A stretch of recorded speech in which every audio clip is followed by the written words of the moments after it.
ಯಾವುದೋ ಕ್ರೀಡಾಕೂಟಗಳಲ್ಲಿ ಅದೆಷ್ಟೇ ತಂಡಗಳು ಪಾಲ್ಗೊಂಡ್ರೂ ಅಂತಿಮವಾಗಿ ಬಹುಮಾನ ಪಡೆಯುವುದು 1-2 ತಂಡ.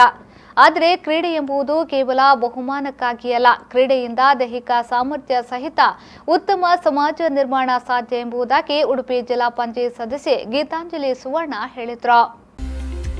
ಅವರು ಎರ್ಮಾಳು ಕುದ್ರೋಟು ಶ್ರೀ ಬ್ರಹ್ಮ ಬೈದರ್ಕಳ ಗರುಡಿ ಆಶ್ರಯದಲ್ಲಿ ಗರುಡಿ ಸಮೀಪದ ಗತಿಯಲ್ಲಿ ಯುವ ಪೀಳಿಗೆಯ ಒಕ್ಕೂಟದ ಅಂಗವಾಗಿ ಬಿಲ್ಲವ ಸಮಾಜ ಬಾಂಧವರಿಗಾಗಿ ಆಯೋಜಿಸಿದ 3ನೇ ವರ್ಷದ ವಾಲಿಬಾಲ್ ಹಾಗೂ ಥ್ರೋಬಾಲ್ ಕ್ರೀಡಾಕೂಟದ ಉದ್ಘಾಟನಾ ಸಮಾರಂಭದಲ್ಲಿ ಭಾಗವಹಿಸಿ ಮಾತನಾಡಿದ್ರು.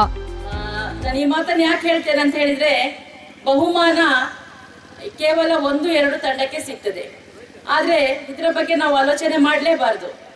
ಬಹುಮಾನ ಸಿಕ್ಕಿದ್ರೂ ಸಂತೋಷ, ಸಿಗದಿದ್ರು ಯಾವುದೇ ಬೇಜಾರಿಲ್ಲ. ಯಾಕಂದ್ರೆ ನಮ್ಮ ಒಂದು ಕುಟುಂಬಕ್ಕೆ ಸಿಗುವಂತಹ ಬಹುಮಾನ ಯಾರಿಗೆ ಸಿಕ್ಕಿದ್ರು ನಮ್ಗೆ ಸಿಕ್ಕಿದ ಹಾಗೆ ಅಂತ ಅನ್ಕೋಬೇಕು. ಈ ಒಂದು ಕ್ರೀಡೆಯ ಜೊತೆ ಏನು ಈ ಮಕ್ಕಳು ಇಲ್ಲಿ ನಾವೆಲ್ಲರೂ ಒಗ್ಗಟ್ಟಾಗಬೇಕು, ನಮ್ಮಲ್ಲೂ ಒಗ್ಗಟ್ಟಿದೆ ಅಂತ ತೋರಿಸ್ಕೊಟ್ಟಿದ್ದೀರೋ, ಇದನ್ನು ಉಳಿಸ್ಕೊಂಡು ಬರುವಂತಹ ಕೆಲಸವನ್ನು ಮಾಡಬೇಕು. ಕ್ರೀಡಾಕೂಟವನ್ನು ಉದ್ಘಾಟಿಸಿ ಗರುಡಿಯ ಪ್ರಧಾನ ಅರ್ಚಕ ಸದಾನಂದ ನಾಯಕ್ ಕ್ರೀಡಾಕೂಟಕ್ಕೆ ಶುಭ ಹಾರೈಸಿದ್ರು.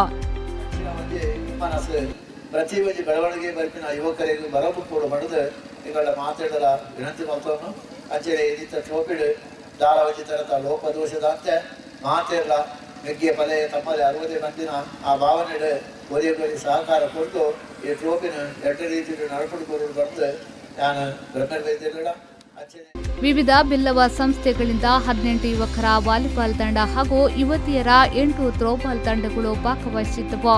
ಈ ಕಾರ್ಯಕ್ರಮದಲ್ಲಿ ಬೈದರ್ಶ್ರೀ ಮಹಿಳಾ ಮಂಡಲಾಧ್ಯಕ್ಷೆ ಮಮತಾ, ಸ್ಥಳೀಯರಾದ ವಸಂತ್ ಪೂಜಾರಿ ಮತ್ತಿತರರು ಭಾಗವಹಿಸಿದ್ರು.